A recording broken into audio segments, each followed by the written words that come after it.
Hello friends, प्रयास foundation में आपका स्वागत है। फ्रेंड्स, लास्ट लेक्चर में हमारा चल रहा था वॉचर एंट्री के ऊपर में, और उसमें हमने काउंटर वॉचर समझ लिया था। मेरे ख्याल से काउंटर वॉचर आपको समझ में आ गया होगा अच्छे से। आइए उसी लेक्चर को हम लोग कंटिन्यू करते हैं और सबसे पहले अभी समझते हैं payment watcher. Friends, payment watcher वो होता है कि आप अपने फर्म में, कंपनी में, ऑफिस में कुछ भी किसी को पेमेंट करते हो। जब आप किसी को पेमेंट करते हो, चाहे वो पेमेंट खर्चे का पेमेंट हो, कुछ एसेट्स आपने खरीदी उसका पेमेंट हो, या किसी पार्टी को आप पेमेंट करते हो, तो वो जितने भी हर तरह के पेमेंट है, वो सारे के सारे पेमेंट की एंट्री आप जिस वॉचर में करते हो, उस वॉचर को हम लोग पेमेंट वॉचर करते हैं। तो आइए सबसे पहले हम लोग देखते हैं पेमेंट किस किस तरह के होते हैं। तो एक एग्जांपल हम लोग लेते हैं कि हमारे ऑफिस का इलेक्ट्रिक बिल हम लोग कैश पेमेंट कर रहे हैं, मतलब जहां इलेक्ट्रिक बिल आया हुआ है वो इस इलेक्ट्रिक बिल को हम लोग पेमेंट कर रहे हैं। तो इसकी एंट्री क्या होंगी फ्रेंड्स? इलेक्ट्रिक अकाउंट डेबिट और कैश अकाउंट क्रेडिट। तो काउंटर वॉचर में हमने देखा था कि यहाँ पर ऊपर में जो चीज़ डेबिट होती है उसको हमने एक अकाउंट्स में लिखे थे, पर यहाँ पर ठीक उसका उल्टा होता है। तो पेमेंट वॉचर में सबसे पहले लिखा जाता है जो अमाउंट क्रेडिट होने वाली है। तो यहाँ पर इस एंट्री में जो हमने एंट्री बताई है, उस एंट्री में क्या हो रहा है? इलेक्ट्रिक बिल कैश पेड हो रहा है, तो इसका मतलब क्या हो गया? कैश क्रेडिट और इलेक्ट्रिक बिल डेबिट हो रहा है। तो यहाँ पर सबसे ऊपर हमको जो चीज़ पहले क्रेडिट हो रही है वो लिखनी पड़ती है। अभी यहाँ पर हमारा कैश क्रेडिट हो रहा है, इसलिए यहाँ पर कैश लिखेंगे हम लोग, कैश अकाउंट। और क्या भर रहे हैं फ्रेंड्स हम लोग? Electric bill. तो यहाँ पर आपको लिखना है जो भी चीज़ अभी डेबिट हो रही है वो चीज़ आपको लिखना है। जैसे मैंने ई प्रेस किया, देखिए आप एक लेजर की लिस्ट आ गई है। इस लेजर की लिस्ट में से अब आप इलेक्ट्रिक बिल सेट कर लीजिए। इलेक्ट्रिक बिल सिलेक्ट करने के बाद में कितना इलेक्ट्रिक बिल है, जितना भी अमाउंट है आपके बिल की, वो अमाउंट डाल दीजिए। हम लोग यहाँ पे देखते हैं 1200 रुपये इलेक्ट्रिक बिल है, उसको आप एंटर कर लीजिए और नरेशन लिख दीजिए कि being cash paid for electric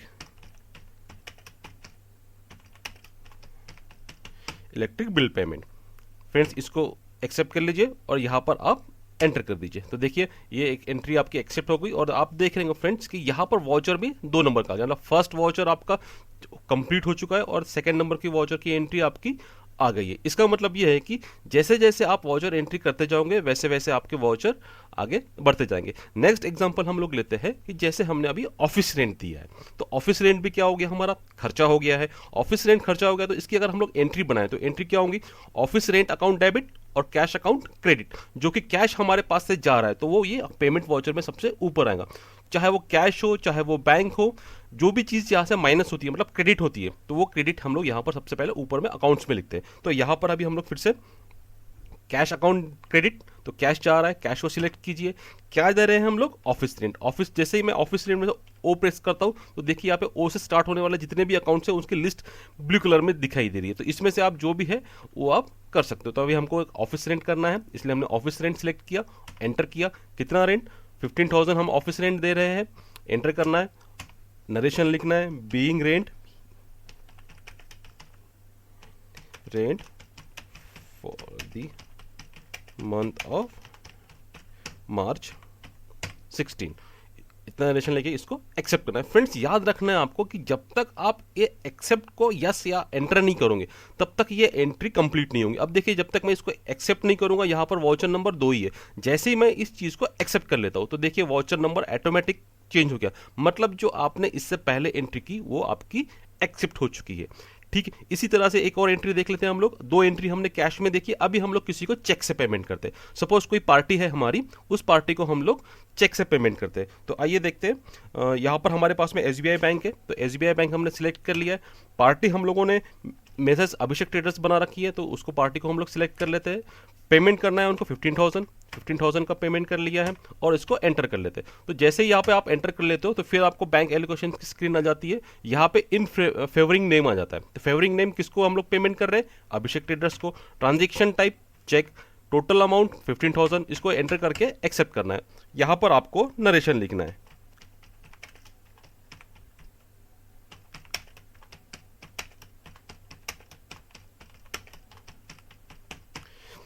यहाँ पर हमने नरेशन लिखा being payment paid for bill payment, और आपको ये एंट्री एक्सेप्ट करना है। तो फ्रेंड्स, ये होते हैं पेमेंट में एंट्री है। आप कुछ भी पेमेंट करो किसी को भी, चाहे वो कैश पेमेंट हो या बैंक पेमेंट हो, जैसे भी कब आप देखते। तो एक एंट्री अभी हमारे 3 एंट्री यहाँ पर हो चुकी है। हमने किया एक्सपेंसेस का पेमेंट, हमने किया किसी पार्टी का पेमेंट। अब हम लोग करते हैं कुछ असेट्स हम लोग परचेस करते हैं। सपोज हम लोग मार्केट में जाके कुछ असेट्स परचेस, असेट्स कुछ भी हो सकती है, जो भी आपके फिक्स असेट्स है, आप उस असेट्स को परचेस जब भी करते हो तो उस परचेस जो करके लाते हो उस परचेस को भी हम लोग पेमेंट वाउचर के अंदर ही एंट्री करते हैं। तो आइए एक असेट्स परचेस करके उसकी एंट्री करके देखते हैं। तो असेट्स हमने किया कैश में परचेस, तो कैश में कीजिए कौन सी असेट्स परचेस करेंगे। मान लो हम लोग कि कंप्यूटर परचेस कर रहे हैं, अब कंप्यूटर का तो अकाउंट बना नहीं है हमारे पास में, तो सबसे पहले हम लोग कंप्यूटर का लेजर बनाना पड़ेगा। फ्रेंड्स मैंने आपको लास्ट लेक्चर में बताया था, अगर आपको वाउचर एंट्री करते करते लेजर बनाना है तो उसकी शॉर्टकट कीज है Alt+C। तो जैसे ही आप Alt+C दबाते हो तो देखिए आपको लेजर क्रिएशन की विंडो आ जाती है। तो यहां पर हम लोग कंप्यूटर का लेजर बनाएंगे, computer account. Friends under computer क्या है हमारा, फिक्स असेट्स। तो फिक्स असेट को आपको सिलेक्ट करना है, इन्वेंट्री वैल्यू और इफेक्टेड इसको नो ही रहने देना है, और बाकी चीजों को आपको एक्सेप्ट करते हुए एंट्री कर लेना। तो देखिए फ्रेंड्स जैसे मैंने कंप्यूटर का लेजर एक्सेप्ट कर लिया, यहाँ पर ऑटोमेटिकली कंप्यूटर अकाउंट आ गया है। कितना कर लिया हमने, मान लो हमने 30,000 का कंप्यूटर लिया है, तो इसको एंटर कर लेते हैं। बस यहाँ पर हमने नरेशन लिख दिया, being cash paid for computer purchasing, और इसको एक्सेप्ट कर लेना है। फ्रेंड्स ऐसे ही आपको हर पेमेंट की एंट्री करना है। जैसे जैसे आप ऑफिस में पेमेंट करते जाओगे वैसे वैसे जो भी पेमेंट की एंट्री आपको F5 में पेमेंट वाउचर के अंदर करना है। मेरे ख्याल से पेमेंट वाउचर समझ में आ गया। अब देखते हैं हम लोग रिसिप्ट वाउचर। रिसिप्ट वाउचर के लिए शॉर्टकट कीज है F6। जैसे ही आप F6 दबाएंगे तो देखिए जैसे मैंने F6 दबाया, यहाँ पर हमारा रिसिप्ट वाउचर आ चुका है। रिसिप्ट मतलब आपको उसके नाम में देखा कि रिसिप्ट, जब भी आप कुछ रिसीव करते हो पेमेंट, चाहे वो कैश में हो या चेक के माध्यम से, तो आपको उनको रिसिप्ट वाउचर में एंट्री करनी पड़ती है। सपोज हमने यहाँ पर भी एक एग्जांपल लेते हैं कि हमको अभिषेक ट्रेडर से कुछ पैसा कैश में रिसीव्ड हो रहा है। तो कैश में रिसीव्ड हो रहा है तो यहाँ पर आपको जो ऊपर है अकाउंट्स, यहाँ पर जो डेबिट हो रहा है पहले वो लिखना है। तो यहाँ पर हम लोग देखेंगे कैश रिसीव्ड हो रहा है, तो यहाँ पर आप कैश अकाउंट कीजिए, सिलेक्ट कीजिए, एंटर कीजिए। कैश यहाँ पे आपका डेबिट हो चुका है, इसलिए ऊपर में आपने कैश लिख दिया।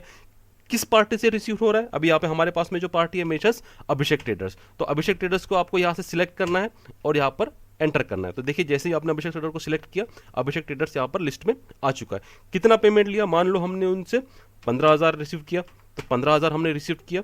यहाँ पर आपको एंटर करके नरेशन में आना है। नरेशन में लिखना है कि बीइंग कैश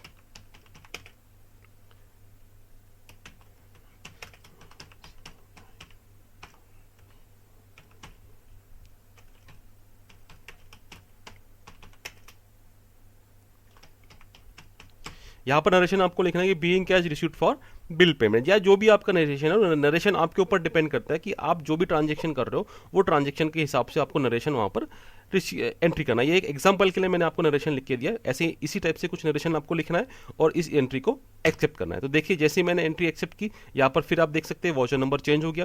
फ्रेंड्स हर वाउचर में जो नंबर होता है वो अलग अलग होता है। रिसिप्ट वाउचर का नंबर 1 से शुरू होता है, पेमेंट वाउचर का नंबर भी 1 से शुरू होता है, उसका सीक्वेंस अलग चलता है, कॉन्ट्रा वाउचर का सीक्वेंस अलग चलता है, रिसिप्ट वाउचर का एक सीक्वेंस अलग चलता है। तो आप जो भी वाउचर में एंट्री करोगे हर वाउचर का एक नंबरिंग सिस्टम अलग अलग होती है। मतलब ये नहीं कि रिसिप्ट वाउचर का एक नंबर है तो पेमेंट वाउचर का 2 आएगा, कॉन्ट्रा वाउचर का 3 आएगा।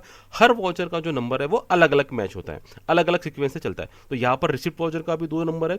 ऐसे ही आपको और कुछ है, किसी और से पेमेंट लिया है आपने, तो आपको बस यहाँ पर यह ध्यान रखना है कि जब भी आप किसी पार्टी से पेमेंट रिसीव करते हो तो आपको रिसिप्ट वाउचर में एंट्री करना है।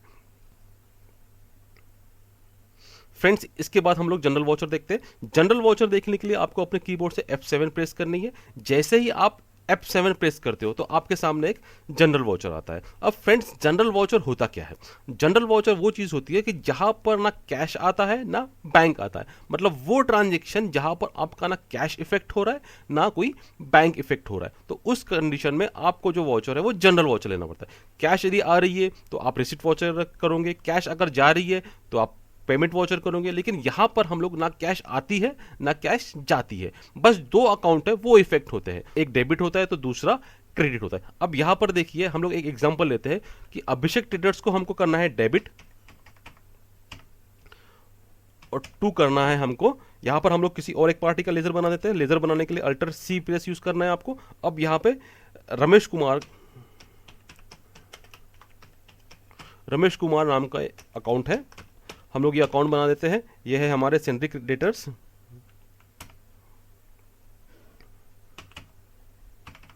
और एक्सेप्ट बना देते हैं, हमने रमेश कुमार का बना दिया। तो देखो यहाँ पर जो 2 अकाउंट है, यहाँ पर कहीं पर भी आपको कैश का इफेक्ट नहीं हो रहा है। मतलब अभिषेक ट्रेडर्स डेबिट हो रहे हैं और रमेश कुमार अकाउंट क्रेडिट हो रहा है, तो यहां पर कहीं पर भी कैश का इफेक्ट नहीं होता है।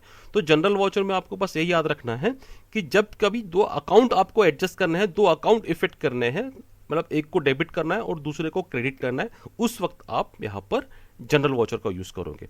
और इसको एक्सेप्ट कर दोगे। नरेशन आप जो भी बीच में डेबिट क्रेडिट या आप डेबिट क्रेडिट क्यों कर रहे हो, ये आप करने के लिए यहाँ पर आपको जो भी नरेशन है वो नरेशन लिखना है और इस चीज़ को आपको एक्सेप्ट करके एंटर करना है। तो जैसे ही देखिए आप एक्सेप्ट हो गए, आपकी एंट्री क्लियर हो गई। यहाँ पर भी देखेंगे आप जनरल वाउचर 1 नंबर था, अभी जैसे ही आपने क्लियर कर लिया 2 नंबर आ गया।